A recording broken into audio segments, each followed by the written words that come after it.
قرآن مجید اس سے بالکل مختلف بات کہتا ہے۔ وہ یہ کہتا ہے کہ یہ فضیلت کی بحثیں بالعموم امتوں کے مابین مناقشات کا باعث بن جاتی ہیں، چنانچہ اچھی طرح سمجھ لو کہ ہم نے ہر پیغمبر کو کسی نہ کسی پہلو سے دوسرے پر فضیلت دی ہے۔ رسالت مآب صلی اللہ علیہ وسلم کو بھی بعض غیر معمولی فضیلتیں حاصل ہیں۔ صحیح تصور یہ ہے، لیکن امتوں کے اندر یہ خرابی پیدا ہو جاتی ہے۔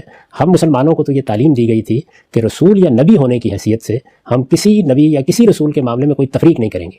اس امت کا کلمہ جامعہ قرآن میں یہ بیان ہوا ہے کہ لا نفرق بین احد من رسلہ، ہم اللہ کے پیغمبروں میں کوئی تفریق نہیں کرتے۔ یعنی یہ کہ وہ اللہ کے پیغمبر ہیں، یہ کہ اللہ نے ان کو منتخب کیا ہے، یہ کہ ایک بڑی ذمہ داری دی ہے، یہ کہ اللہ تعالیٰ نے ان کو فضیلتیں دی ہیں، ان سب پہلوؤں سے ہم پیغمبروں کو مانتے ہیں، ان پر ایمان لاتے ہیں۔ اور سب پیغمبروں کے ساتھ ہمارے معاملے کی نوعیت بھی یہ ہے کہ ان کی تعلیمات، ان کی دعوت اسلامی تھی، انہی کا دین ہے جن کو لے کر رسالت مآب صلی اللہ علیہ وسلم نے ہمارے لیے اس کی تصویر فرمائی۔ قرآن مجید جگہ جگہ خود رسول اللہ صلی اللہ علیہ وسلم کو یہ کہتا ہے کہ یہ میرے پیغمبر ہیں، نام لیتا ہے ان کا، اور پھر کہتا ہے فَبِہُدَاهُمْ اقْتَدِیٰ، ان پیغمبروں کی جو ہدایت تھی آپ کو بھی اسی کی پیروی کرنی ہے۔ تو یہ سب چیزیں قرآن میں بیان ہوئی ہیں، لیکن نہ ہم اللہ کی کتاب قرآن کو پڑھتے ہیں، نہ اس سے صحیح تصورات اخذ کرتے ہیں۔ اور میں کئی مرتبہ توجہ دلا چکا ہوں کہ کتاب اللہ کے نزول کا مقصد یہ بتایا گیا ہے لِیَحْکُمَ بَیْنَ النَّاسِ فِیمَا اخْتَلَفُوا فِیہ، دین کے معاملے میں اختلافات کا فیصلہ کر دے۔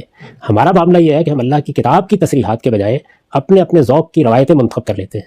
تو ان سب کو خدا کی کتاب کے سامنے پیش کیجئے، اس سے جو تصور بنتا ہے وہ یہ ہے جو میں نے آپ کے سامنے رکھ دیا ہے۔ اور اگر اس کو مزید تفصیل سے دیکھنا ہو تو میری کتاب میزان میں نبی کی فضیلت کا باب پڑھ لیجئے۔